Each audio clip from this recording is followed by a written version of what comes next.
He ran his hand down my wife's back like he'd done it 100 times before, slow, familiar, claiming her in front of everyone.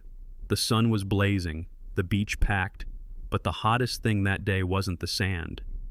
It was the fire tearing through my chest while she leaned forward, smiled, and said, "It's just sunscreen. Don't be so jealous." Our so-called friends chuckled. She laughed too, the same laugh I fell in love with years ago. But this time, it felt like a knife twisting under my ribs. I stood there, holding our daughter's beach bags, watching another man touch the woman I married, 10 feet from our children. 20 years of marriage didn't fade quietly. It exploded, right there in the open. If you've ever felt blindsided like that, subscribe, because this story is only just getting started. I fix problems that don't scream. Dead routers, frozen servers, passwords that slide off people's minds. Quiet work. It fits. Shelter Bay fits too. Same coffee every morning, same drive along the water, same bedtime ritual even when the girls pretend they're too old. I liked being the guy who keeps the lights steady. She chased heat. Courtrooms, clients, late nights that smelled like ambition. The phone face down. One big case, then another. I told myself that's what success looks like. He was the smile with a handshake, closing deals, closing distance, always buddy to men he'd never bleed for. Her best friend lived on gossip the way gulls live on scraps. PR spin, party photos, captions that said everything without saying a thing. My anchors were simpler. A 14-year-old who reads rooms better than adults, and a 9-year-old who leaves paper stars on my pillow for luck. I built my days around those small, solid things. Hot cocoa in winter, wet towels in summer, the quiet after homework when a house exhales. I believed stability was strength. I believed loyalty spoke for itself. I believed I knew the woman I married, Emily. Then a white bottle flashed in the sun, a laugh cut sideways, and every routine I trusted buckled under my feet, which is how I ended up on that sand, swallowing pride with salt. The circle watched like they'd paid for tickets. A nudge, a smirk. Sunglasses tilted just enough to hide the grin. Laughter doesn't have to be loud to humiliate, it just has to land. "Don't make a scene," she said, soft for the crowd, sharp for me. I tasted metal and kept my jaw shut because 2 little lives were within earshot. "Just helping," he said, voice coated in cheap charm. His hand said something else, sliding lower, confident, like muscle memory. Perfume and salt hit me together, and what used to mean home now smelled like a joke I wasn't in on. Claire looked up, quick and careful, eyes doing math no kid should do. She didn't speak. That silence was a verdict. Sadie kept building turrets, humming off key. Sand stuck to her elbows. Innocence doesn't notice knives until they shine. I gripped the beach bags until the plastic begged. Pride wanted to swing. Fatherhood said, "Stand still." I swallowed the fight and watched Emily laugh with him like I wasn't there. I turned my back on their laughter and opened my phone. Airline app. Last flight home still open. Seats going fast. I watched the spinning wheel, felt the tide lick my ankles, and made a decision I could live with. 60 minutes from now, this ends. The airline app opened like a lifeline. Last flight to Portland. 1 hour, 10 minutes. 2 seats left, then 1. I felt the heat in my face cool into something harder. I turned slightly so the wind ate their laughter and tapped through the screens. "Confirm, confirm, confirm." "Stay," she said, half smile, half dare. "Don't be dramatic." I kept my voice even. "We're done here." Claire didn't ask questions. She folded towels, shook sand from a bucket, zipped a bag, all in that quiet way kids use when they know the room is made of glass. Sadie looked up from her castle. "Are we going home now?" I nodded. "Pack your shovel, sweetheart." The app spun, then approved. My phone vibrated. Boarding in 58 minutes. I checked the shuttle times, checked the bags, checked myself. No shaking, just a clean, stubborn calm. He drifted closer. "Really, man? Over sunscreen?" I didn't bite. I pointed to the cooler. "Girls, grab your waters." The simple things matter when the big thing is breaking. "Don't make a scene," she said again. "Think of the kids." I already was. At the curb, I sent one text. "Room, 10 minutes. Claire took Sadie's hand. We stepped off the sand together. In 60 minutes, we would not be there to laugh at. We'd be a pair of empty chairs and a story they could tell without us. Back in the room, I packed like a man who finally read the rule book. Chargers, swimsuits, the kids' hoodies that always end up under the bed. I rolled shirts tight, zipped the big case, stacked the small ones by the door. The AC hummed. The carpet smelled like salt and bleach.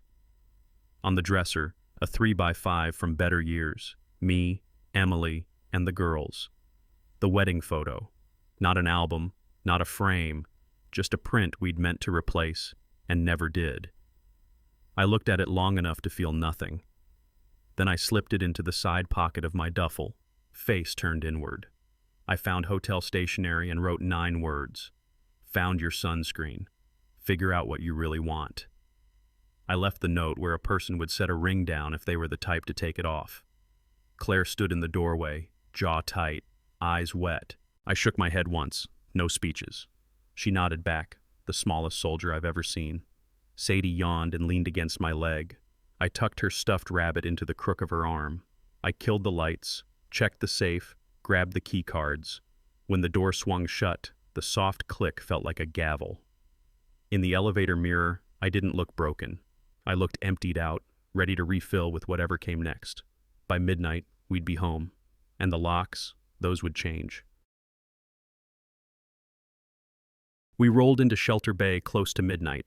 The street was empty, the kind that lets your headlights draw the only lines that matter. Inside, the kitchen light was the soft yellow that makes everything look older. The fridge hummed steady, like a machine that doesn't care who's hurting. I tucked Sadie in first. She went heavy in my arms halfway up the stairs, cheek warm against my neck, fingers holding that stuffed rabbit by one ear. Claire stood in her doorway, pretending not to wait. I kissed her forehead. She nodded once. No drama, just a quiet truce between us. Downstairs, I killed the lights and sat in the dark living room where birthdays used to echo. The couch felt wrong. The air felt rented. Out the cracked windowsill, the ocean carried its slow, indifferent breath into the house, as if to say storms come and go, houses stand or they don't. I counted the sounds that never change. Ice maker, baseboards, the low click of the thermostat. Then I noticed the one that was missing.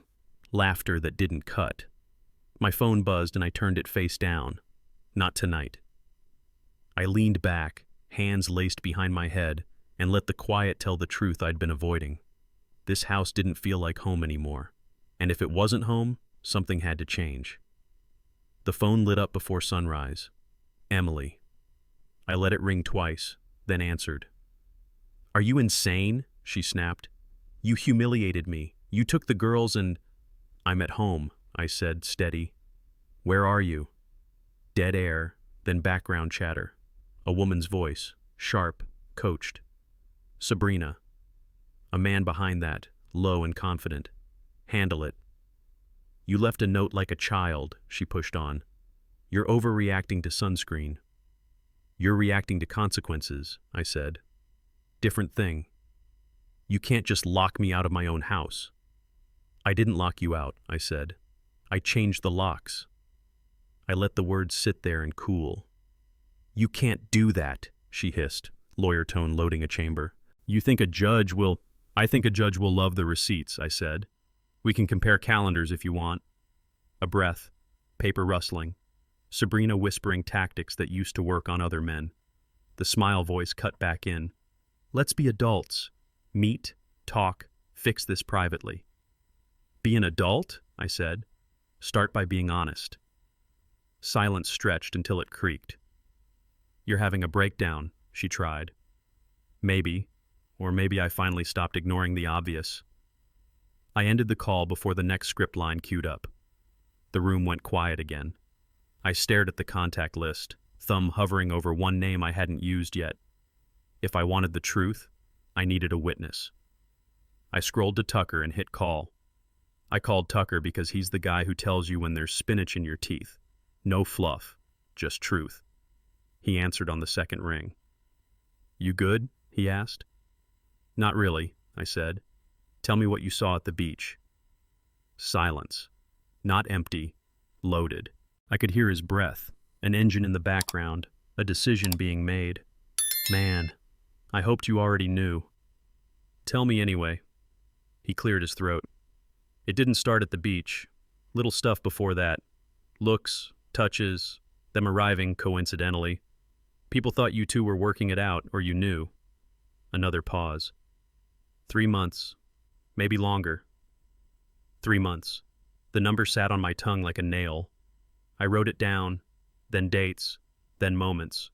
The barbecue, the charity meeting, the late-night client dinner that ended with a rideshare ping near his condo. Each entry made a sound in my head, like a hammer tap. Tap, tap, tap. I should have told you, he said. You just did, I answered. No heat, just the cold, flat edge of relief that hurts. Watch your back with Sabrina, he added. She loves a narrative. After we hung up, I stood in my kitchen and looked at the family computer sitting by the window like a sleepy witness. Screensaver bouncing across a blue field. Keyboard smudged with small hands. If the truth had a number, maybe it also had a file path. I sat down and woke it up. The family desktop blinked awake.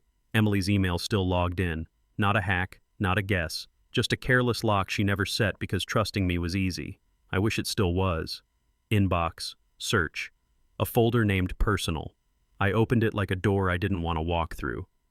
Calendar invites with blocks named Strategy at the same hours my texts went unread. Threads with Travis that started flirty and turned graphic. Inside jokes about our town, about the gullible itty guy. I read until the words stopped being words and turned into a drumbeat.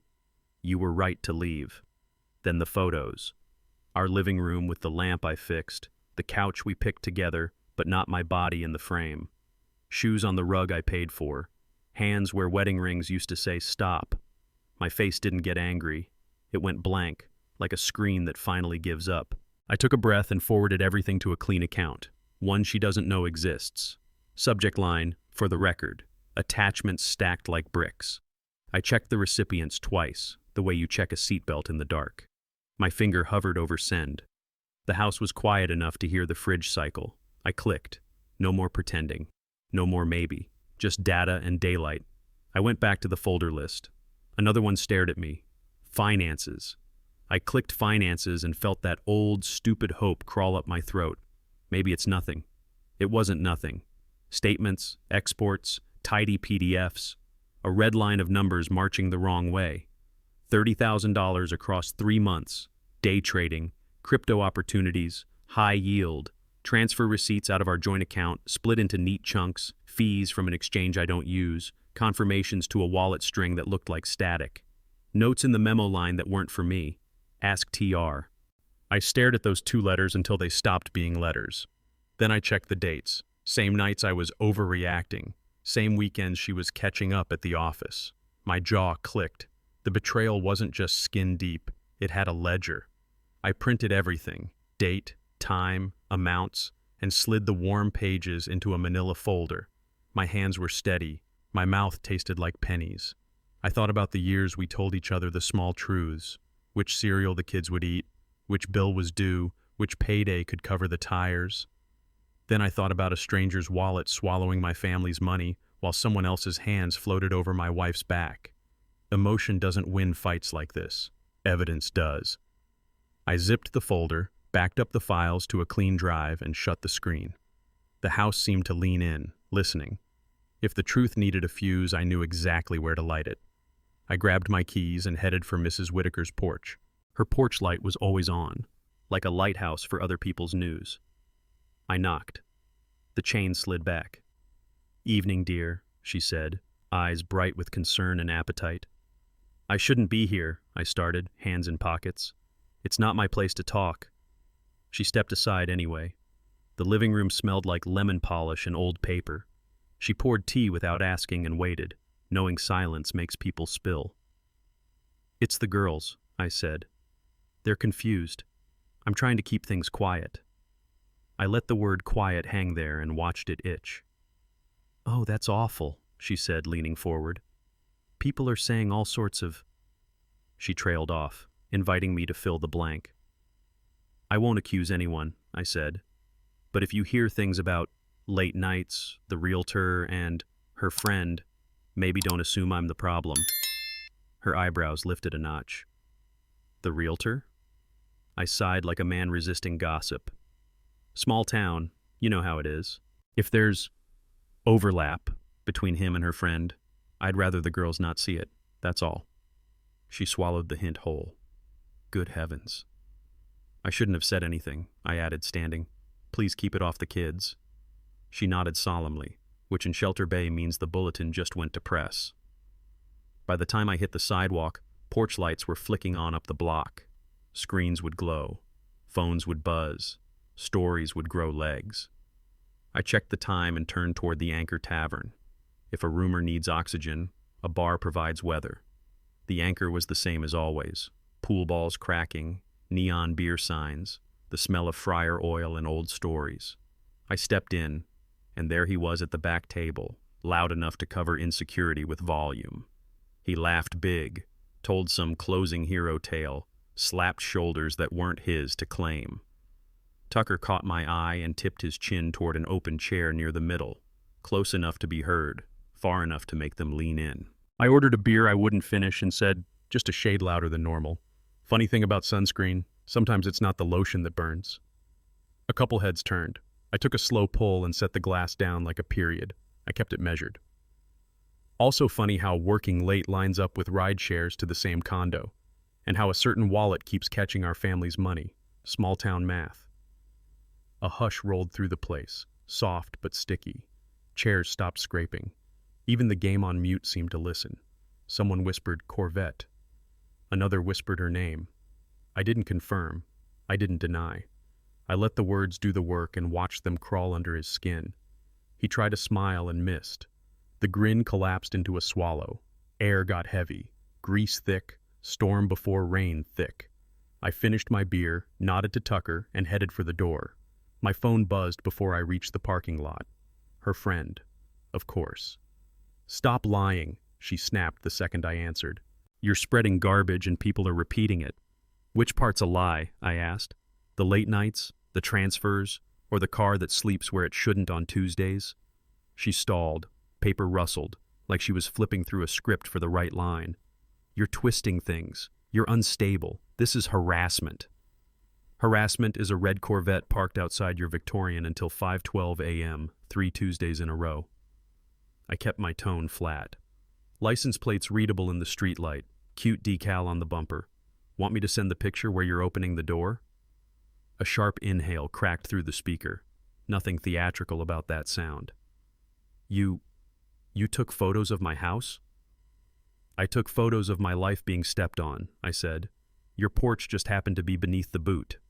She tried for outrage and landed on thin. If you keep talking, I'll tell everyone you're abusive. I'll post it. You already posted, I said. Saved those too. Time-stamped. Whole town can decide who's spinning. Silence stretched until it pinched. In the background, a man's voice, his, murmured something that sounded a lot like panic in a polite suit. Here's what happens next, I said. You stop writing fiction about me. You start telling the truth to her. And if I don't, she whispered. Then I hit send. I ended the call and opened my email. Drafts waited like loaded chambers.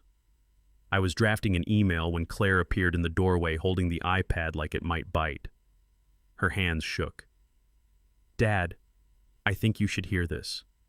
She tapped play and set it on the table between us. Night voices. Her and Sabrina. Kitchen echo. Glass clink. The low purr people use when they think no one's listening. She thinks he'll figure it out, Sabrina said, amused. A pause. Whispers overlapping. And then Emily's voice, clean and certain.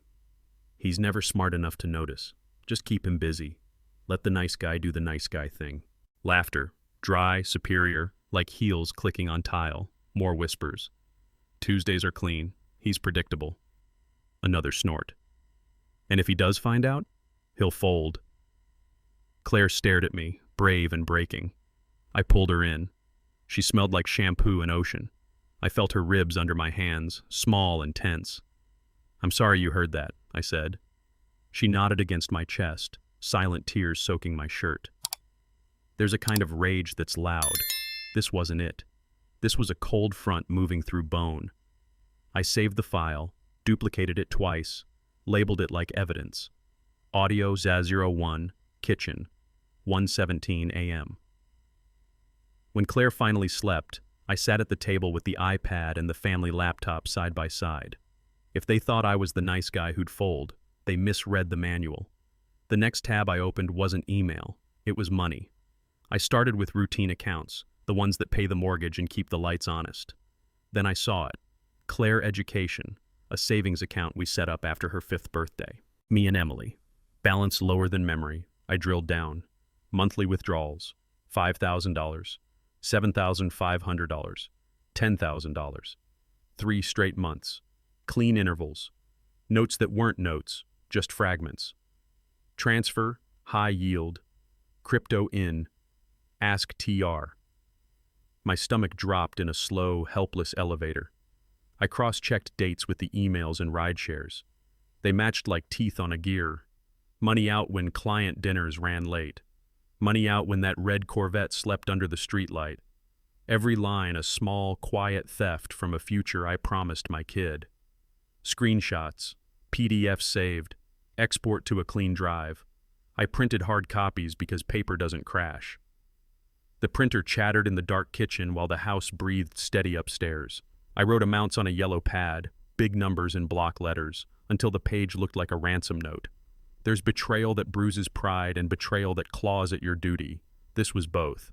They hadn't just taken something from me. They'd put their hands in my daughter's pocket. I boxed the documents, labeled the folder, Finance, Claire, and set it beside the audio. Evidence builds its own spine if you let it. My phone buzzed with a bank fraud hotline I'd queued and a lawyer's contact I hadn't used yet. I didn't answer either. Not yet. First, I wanted a witness to hear this out loud. I cleared the kitchen table and built a war chest. Emails first, sorted, printed, indexed. Photos labeled by date and hour. The audio file burned to 2 disks and a clean flash drive. Bank statements in chronological stacks with yellow tabs, transfers highlighted in angry neon. Every page got a number. Every number lived on a timeline that ran like a spine down the middle. Binder 1, affair. Binder 2, money. Binder 3, custody and care. Report cards, pediatric notes, teacher emails, my calendar showing who packs lunches and signs field trip slips. I exported everything to an encrypted drive and backed it up to the cloud under a name no one would ever search. Then I made 2 physical sets. One sealed for a private attorney I'd never needed until now, and one leaner set I could put in the right hands if the town needed clarity. Not gossip, proof. I wrote the dates that mattered on an index card the way you write a recipe you don't want to forget. In the corner, I added a quiet countdown. T 48 hours. That's how long I'd give decency to work before the court system did. When the clock hit midnight, I closed the binders and felt something click inside me. Order where chaos had been renting space. My phone buzzed on the table. Stratton and Bell, meeting request. Subject line, today 10 o'clock a.m. Perfect. Time to test the spine I'd built. The conference room was all glass and cold air, the kind of place that believes it's smarter than you. She sat on one side, Emily posture crisp, wedding band turned inward. Beside her, Stratton, steel hair, smooth voice, eyes that bill clients by the blink. Let's be adults, he started. You've made statements that are defamatory. You took private materials. I preserved evidence from a shared device, I said. There's a difference. He steepled his fingers. If this continues, we'll pursue remedies. I slid a thin printout across the table. Start with this remedy. Subject line up top. Timestamp. The line in black and white. Can't wait to feel your hands on me again. He's working late. Kitchen table until 10. The room went still. Color drained from her face like someone had pulled a plug. Stratton didn't flinch, but his eyes flicked left. Once. I'm not angry, I said, level. I'm informed. He cleared his throat. Context can be... Here's context. I set 2 more items on the glass. Audio 01, kitchen, 1:17 a.m., and a closed red folder labeled Finances, Claire. I didn't open it. I let the cover do the talking. We can end this like adults, I said, or we can file Monday at 9 and let the record carry the weight. Full fault acknowledged. Custody primary with me. 30,000 repaid, with interest. No claim on the house. Silence clicked like a metronome under the AC. I'll give you until Sunday evening, I added, standing. After that, I don't negotiate with stories. I negotiate with evidence. I left the red folder where they could see it, still closed. I didn't raise my voice. I raised the bar. Wi-Fi logs, I said, sliding a page across. Home network. Devices connected at 1:12 a.m., 1:39, 2:06. Not mine. Next page. Calendar entries labeled strategy that line up perfectly with these. Then the photo. Streetlight yellow, grainy but clear enough. That red Corvette idling outside a white Victorian. 3 Tuesdays in a row. Plate readable. Decal smiling like it had nothing to hide. I put down a transfer ledger. Clean columns. Dirty truth. Money leaving our account in neat bites. Same nights the car stayed late. Memo. Ask TR. I didn't explain the initials. I watched them do it themselves. Finally, the flash drive. I clicked play long enough for the line to land. He's never smart enough to notice. Her laugh followed, dry as dust. I paused it before anyone begged. Air thinned. The room's glass didn't feel proud anymore. His jaw flexed once, then stilled. She stared at the table like the words might crawl back into the paper if she held still enough. Anything else? Stratton asked, but not like a lawyer, more like a man timing a fire. One thing, I said. I placed a closed folder on the glass.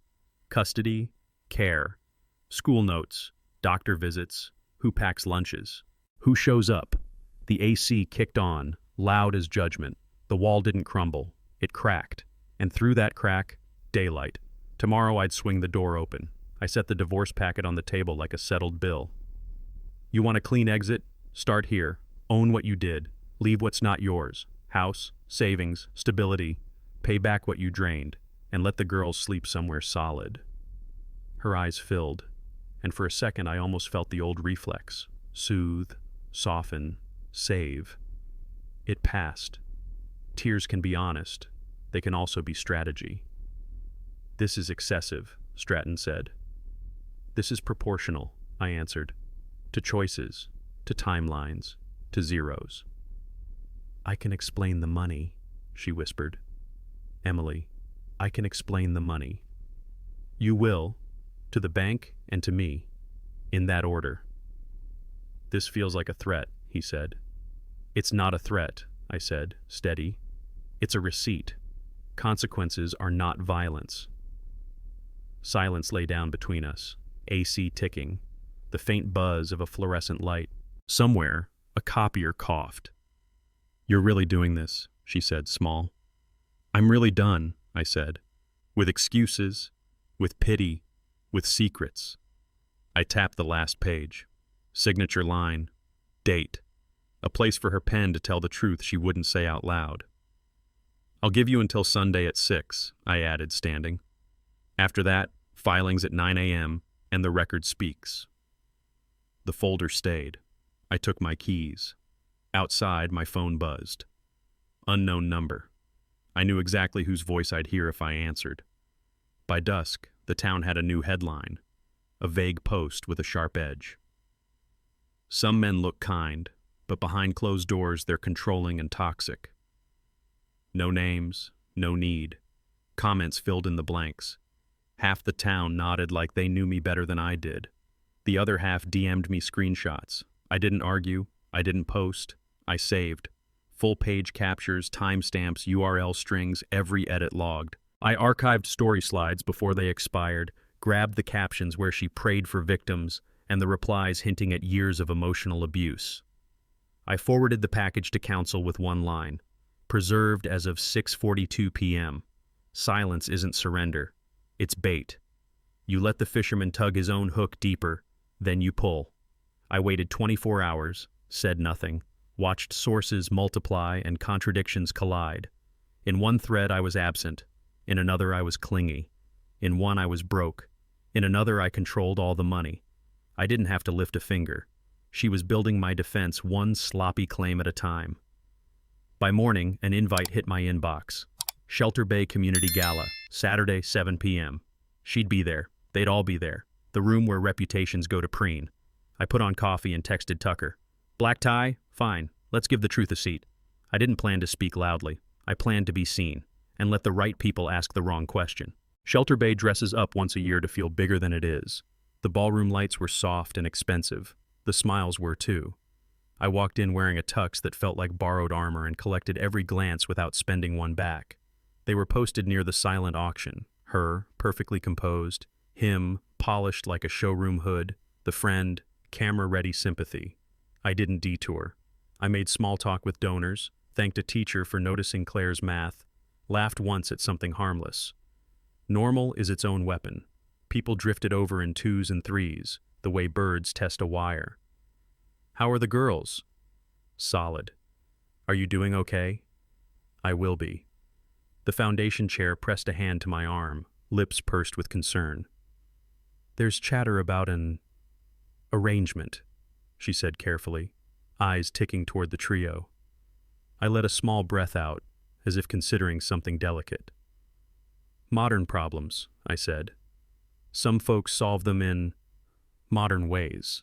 I didn't elaborate, I didn't need to. The word hung there, tidy and poisonous, and floated off toward the board members who decide which stories get polite applause and which don't. Across the room, he tried to hold my gaze and failed. She tried to hold the room and almost did. The friend sized up angles like a publicist mapping exits. I thanked the chair, signed a school auction sheet, and stepped into the center of their world like I belonged. From behind me, heels clicked fast. A whisper cut the music. We need to talk. She caught my sleeve, Emily, nails like little warnings. Her attorneys. Stop it, Colton. Breath sweet, tone poison. I kept my voice low. Tuesday nights. Her chin lifted. What about them? Street light on Pine, red Corvette under your bay window. Security camera across from the bakery catches the angle. 3 Tuesdays, same time, same door. I let each line land, color drained. She blinked slow, recalibrating. You've been stalking me? I've been documenting my life, I said. Your porch keeps showing up in it. She reached for indignation and came up with static. People will believe me, they always do. They believe details, I said, like the decal on his bumper and the timestamp when your light clicks off. I didn't show a photo. I didn't have to. The picture was already building in her head. For a beat, music from the ballroom swelled and she looked very small, like someone who just realized the microphone was never in her hand. What do you want? Truth, I said. Start with her. Then stop writing fairy tales about me online. Wet gathered at the edge of her mascara. She blinked hard, but it held. You wouldn't. I stepped back into the light. I already did. When I turned away, I left her in that narrow slice of quiet where lies lose their echo. Across the room, I saw my daughter watching. She started toward me. She didn't hug first. She just stood there, steady, those clear-eyed looks that feel like a mirror you can't dodge. Are you okay, Dad? I'm standing, I said. That counts. I didn't offer the easy lies. I didn't trash her mother either. Adults make choices. Sometimes they're bad ones. I'm trying to choose well now. She nodded, grown in a way I didn't sign up for. Everyone's talking, she said, then added, I told Sadie it's noise. Thank you, I said, and meant it. She put her hand on my forearm, small but firm. I'm on your side. No drama, no whisper, a fact that rearranged the furniture inside my chest. I breathed. The gala hum dimmed. For a second I saw the simple version of life. School mornings, packed lunches, math homework spread across our kitchen table that still smells like toast and crayons. We're going to be okay, I said. Not fast, but okay. She squinted, a half smile that's all her. You always say that when you're about to do something big. Something necessary, I corrected. Her eyes searched mine. Is this going to get uglier? Probably, I said. But we'll stay honest. That's our armor. She squeezed once and let go. Then let's go home before grown-ups make more speeches. On the way out, I checked my phone. A headline I'd been waiting on popped into my head like a light. There was one more truth I needed to dig up. His past. Tomorrow, I'd pull that thread. I spent the next morning with coffee and a grudge. LinkedIn first. Job history, dates, the smiling boilerplate about leading teams. Then the breaks in the story. 6 months consulting with no details. I searched old papers, small city business blogs, HR gossip that never dies if you know which archives to bleed. There it was. Thin, but there. A complaint at his previous firm. Language that lawyers use when no one wants daylight. Resolved internally. No admission. Mutual separation. A name attached, then 2 initials on a forum post that lined up with the same year. One article pulled before it cached. I found the snippet in a preview tool. Enough to point, not enough to prosecute. I saved everything. Screenshots, links, PDFs, the cached blurb, and a list of potential witnesses who like their truth better when it's anonymized. I printed 2 neat packets and labeled them plain. Rourke, Pryor. The paper felt heavier than it should. I stared at the stack and wrote a note on top in block letters. Only if he crosses the line. This wasn't for sport. It was a fence with barbed wire. Stay out of my yard and you won't get cut. I locked the folder in the fire safe, then looked at my phone. New email banner slid across the screen. Her lawyer's name bold and hungry. Subject line, custody. They were coming for the only thing I refused to lose. Her attorney's email read like a sermon. Controlling, emotionally cold, unfit for primary custody, all aimed to make Emily look aligned with the victim narrative. Bullet points dressed as concern. Stability used like a weapon against the man who actually provides it. I didn't argue adjectives. I answered with nouns. I attached the finances, Claire folder, withdrawals, wallet strings, the memo ask. TR. I attached audio 01, kitchen, 1:17 a.m. with a transcription. He'll never be smart enough to notice. I attached the rideshare receipts that kissed the same Tuesday timeline as the Corvette. Then I sent custody, care, doctor visit confirmations, school mails, teacher notes, the calendar blocks showing who cooks, who drives, who signs, who reads, dates, times, signatures. The boring truth that wins. My response was short. I welcome mediation. My proposals, primary with me, generous and consistent visitation, clear holiday split, co-parenting app for all scheduling, no overnights with third parties present for 90 days, and full repayment of $30,000 plus interest to the joint account within 60 days. I do not litigate feelings. I litigate facts. I hit send and watched the progress bar crawl, then disappear. The house hummed. The girls argued faintly about cereal upstairs. Real life, unglamorous, and undefeated. Within minutes, her side replied, "We disagree with your characterization. We propose meeting Friday at 2 p.m. Good. Put it on a calendar. Put it in a room. Let evidence do what performance can't." I poured more coffee and opened a fresh legal pad. Across the top, I wrote one line. Protect the kids. Everything else is negotiable. "Is Mom coming back today?" Sadie asked from the kitchen doorway, hair a mess, socks not matching. Morning light made dust float like glitter. I went down on one knee so we were eye to eye. "Not today, kiddo," I said, soft. "But you've got me, and I've got you." She thought about that, then dug in her pocket and pressed a paper star into my palm. Crooked points, marker smudges, a sticker in the middle that said, "Brave."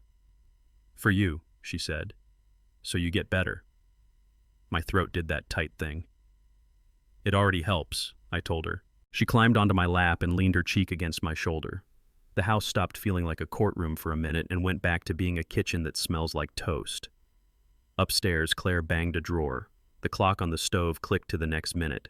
The old dog thumped his tail twice just to remind us he was still here. Ordinary sounds, the kind that don't lie. I slipped the star into my wallet behind the photo of both girls at the pumpkin patch. I kissed the top of Sadie's head and stood. "Breakfast first," I said. "Then school runs. Then we do the hard stuff." The hard stuff could wait. She couldn't. That's the math. That's the only math that counts.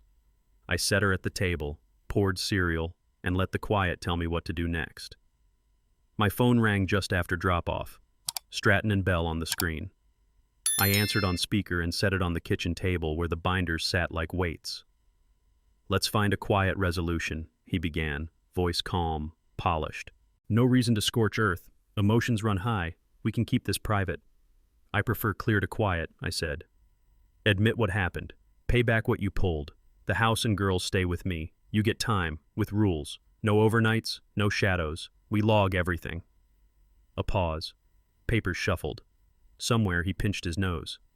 "You're asking a lot." "I'm asking the cost of choices," I said. "Also the cost of transfers labeled Ask TR, you've seen those." Another pause. Air got heavier. "Our concern," he said finally, "is reputational. For everyone." "Then choose the plan that keeps reputations off the record," I answered.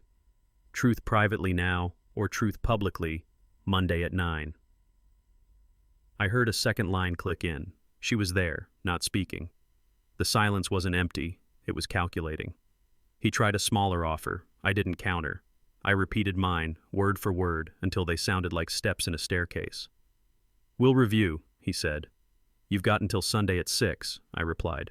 "And don't try to lie again. It just adds pages to the binder labeled evidence." I ended the call and stared at the phone. It stayed black, quiet, reflective enough to show me back my own face. The next move wasn't theirs, it was his. She texted late. "Can we meet? Just us?" We sat in her car behind the pharmacy, heater ticking. She wouldn't look straight at me. "Me and him..." "It's complicated," she said, wringing her hands like they could apologize for her. I let the quiet work. "I only wanted her to see reality," she rushed on. "You two were dead. He made her feel seen. I nudged, that's all. Nudged, like pushing a car off a cliff is a nudge." "Tuesday nights?" I asked. She flinched. "It started as rides. Then, convenience." The word tasted cheap even coming from her. I kept my face still and my phone lower, voice memos rolling. "One-party consent here. I know the rule." "What about the posts?" I asked. She stared at the steering wheel. "Spin. To get ahead of you. If I control the story, it hurts less." "Hurts who?" I said. She didn't answer. She exhaled like a tire losing air. "I didn't plan to wreck you. I planned to manage it. For her." The laugh that followed had no humor. "And for me." The recording caught every syllable. Clean. I saved it twice. Audio 02, car, 9:43 p.m. Before I left, she grabbed my sleeve. "What are you going to do?" "Tell the truth," I said. "You just helped." My phone buzzed as I stepped out. "Lake House. Tomorrow, noon. Settle this."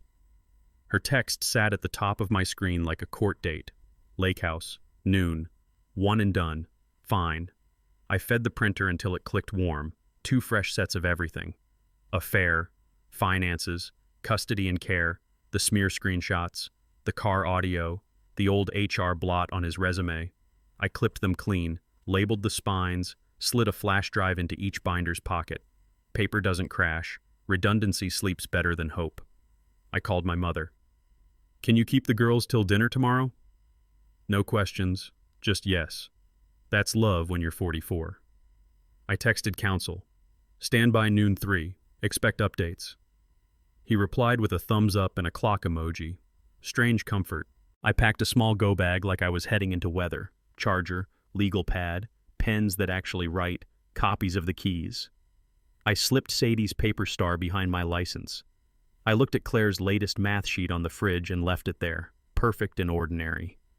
At the window, Shelter Bay was all quiet muscle, ocean breathing, gulls stitching the gray sky, one porch light burning 2 doors down. I checked the time. T:15:27. Countdown written on an index card by the sink. I wasn't angry anymore. Anger is loud and sloppy. This felt like steel cooled in water. Tomorrow, 3 cars would tell the truth in one room. Gravel popped under my tires as the lake came into view. Red Corvette, white SUV, black sedan. 3 answers parked before I'd asked the question. The air smelled like pine and old summers that don't belong to us anymore. She opened the cabin door, Emily, eyes rimmed dark. Before I knocked, thinner than I remembered, eyes rimmed dark, wedding band turned in. He stood behind her, trying for calm and landing on polished panic. The friend hugged the far wall, eyes on the floorboards like they might tell a nicer story. I stepped over the threshold and let the door shut itself. The place hadn't changed. The crooked lamp, the faded throw, the water line flashing through the picture window like a metronome. I set my bag down and took the room's measure while they took mine. "No lawyers," she said, voice rough. "Just us." "Perfect," I said. "Then we can skip the performance." He exhaled like he was about to pitch a condo. I didn't look at him. I walked to the center of the room and turned to face them all. 3 people who had been very sure of me for a very long time. "All right," I said, letting the quiet settle. "Who wants to go first?" No one did. That was fine. I'd brought first, second, and last. I took the old recliner like a witness stand and laid the binders on the coffee table. Affair, finances, custody, spines aligned, tabs bright. "We're going to talk," I said. "Not feelings, facts." He scoffed, small and brave. I slid the flash drive into a cheap speaker from the end table and hit play. He's never smart enough to notice. Just keep him busy. Let the nice guy do the nice guy thing. Her voice, the friend's laugh, sharp, satisfied. I paused before the next line could save anyone. Color dropped from her face like a curtain, his shoulders tucked, neck shrinking inside that perfect collar.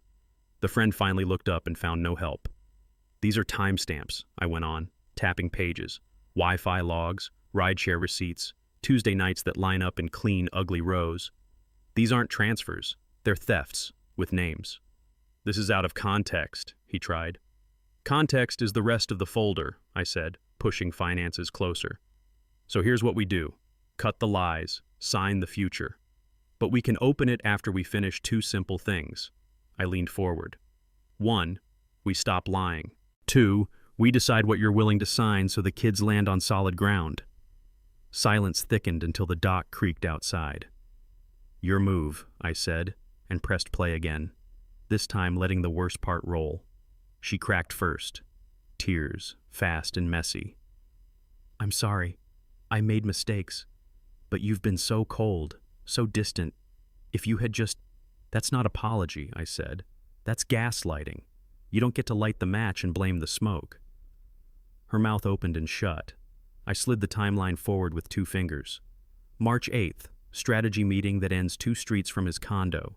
April 2nd, rideshare at 11:18 p.m., Wi-Fi login at 1:12 a.m., May 14th, kitchen table until 10, your words, not mine. Each date landed like a stamp. "You didn't trip, you planned," she whispered. I felt unseen. I packed lunches. I ran carpools. I fixed the furnace and the router and the mood so the kids could sleep. Cold is what you call a man who stops applauding the show. Silence. The kind that measures a person. Behind her, lake light jittered on the glass. He stared at his shoes. The friend went still, calculating exits. "I'm not punishing you," I said. "I'm defining it. Choices have paperwork. I brought the forms." She wiped her face, eyes darting anywhere but mine. "It's not simple." "It never is," I said, placing the second phone between us. "But the truth still fits in a file." I opened a text thread and read the line aloud. "Get her settled so we can stop sneaking." I let the words hang, then turned the screen so they could see the contact name. The friend's color drained to chalk. She tried to grab the phone. I pulled it back. "There's more. Tuesday screenshots. Your porch light. His car. Your messages. Logistics dressed as empathy." The room shrank. She whispered, "It's not what it looks like." "It's exactly what it looks like," I said.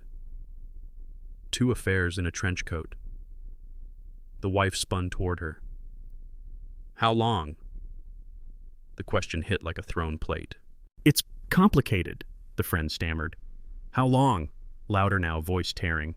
He stepped in, hands up, as if there was a version of this that could be sold. "Let's calm down."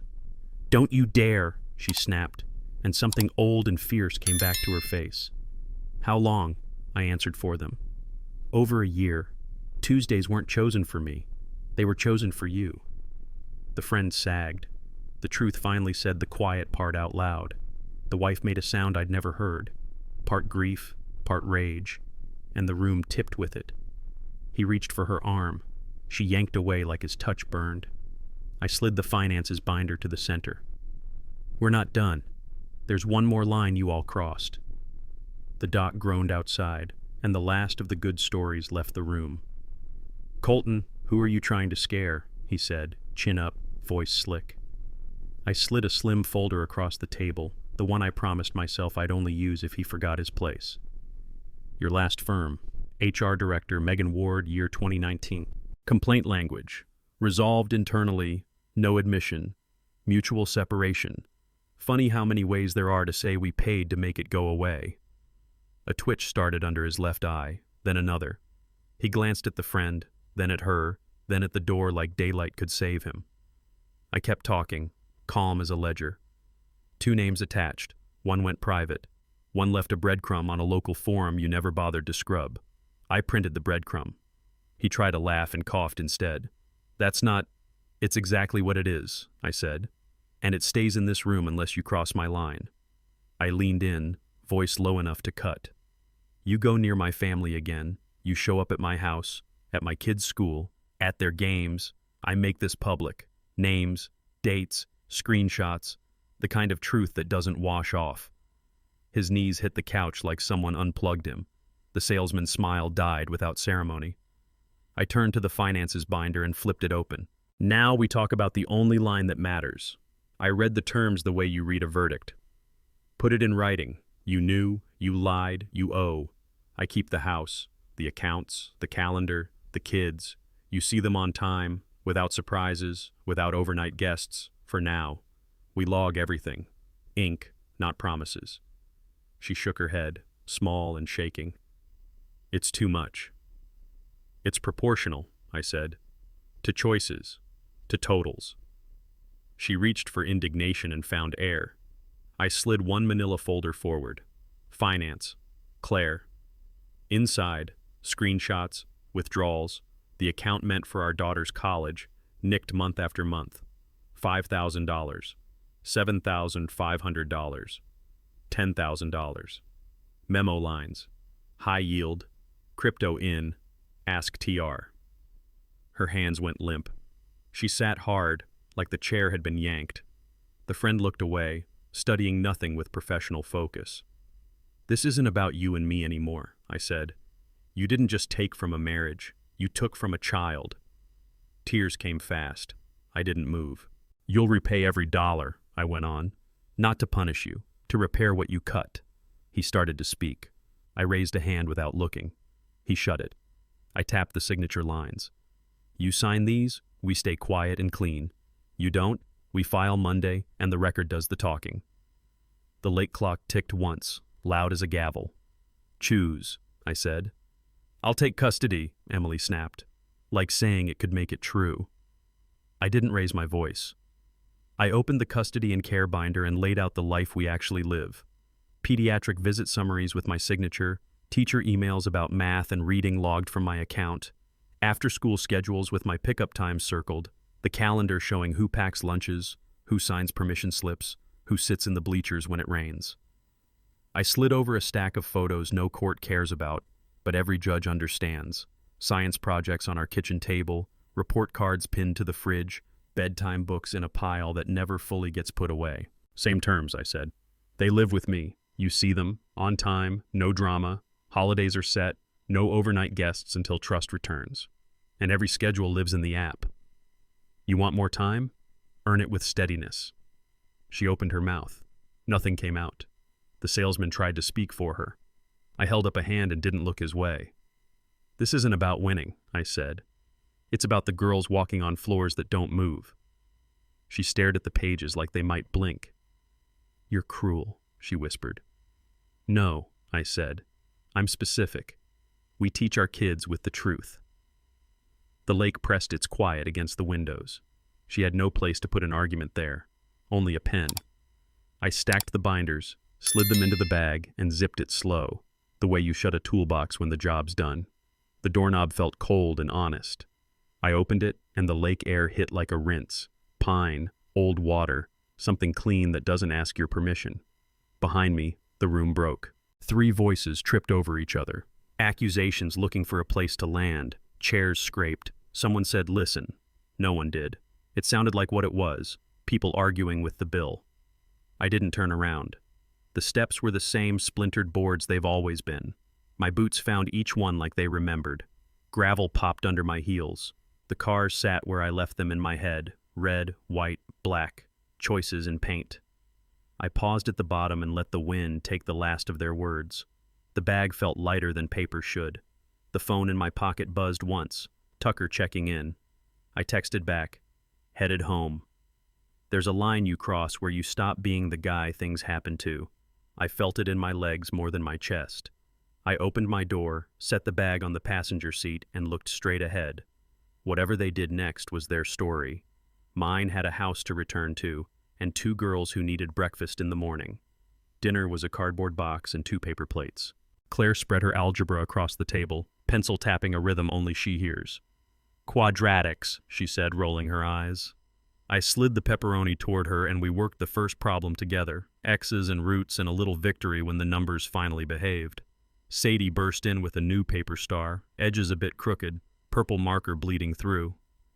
"This one's stronger," she declared, sticking it to the fridge beside the spelling test and the field day ribbon. It didn't match anything and somehow fixed everything. A laugh shook out of me, unforced, warm, like a pilot light finally catching. The house noticed. The walls didn't echo the wrong way. The fridge hummed. The window let the ocean slip in soft, not cold. Claire solved the next equation without me and smirked like she'd stolen fire.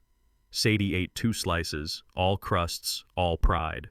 I rinsed plates, wiped sauce from the table, and let the normal things stack on top of the hard ones until they weighed less. The girls argued about which movie to fall asleep to. I didn't mind losing that vote. I locked the back door, checked the stove, and stood in the doorway a second longer than usual.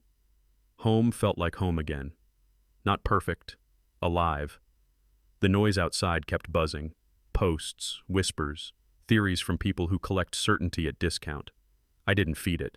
I didn't correct strangers who prefer headlines to homework. I took the girls to school, answered emails, fixed a neighbor's Wi-Fi for free. No speeches, just proof. At the market, a few looks changed temperature. The clerk who'd gone quiet last week asked about Claire's game. The pastor nodded without the extra pity. 2 dads from the team lingered a beat longer, that small-town way of saying, "We saw, we get it." Tucker found me by the coffee thermos and gave my shoulder a solid thud. "You did right," he said. Not louder than necessary, loud enough. By evening, the house was all soft lamps and worn blankets. Claire crashed early, open book face down, hair everywhere. Sadie starfished, 1 sock on, 1 sock off, breathing like a tiny machine you'd never dare unplug. I stood in the doorway and let the quiet put its hand on my chest. Reputation is what they say. Self-respect is what you do. I'd picked my side. I closed their doors and leaned on the hallway wall until the past moved a step further away. No posts, no victory lap, just a father turning off lights in a house that believes him again. I used to think betrayal needed a hotel room. Turns out one careful touch in daylight can kill trust just as dead. Don't underestimate quiet men.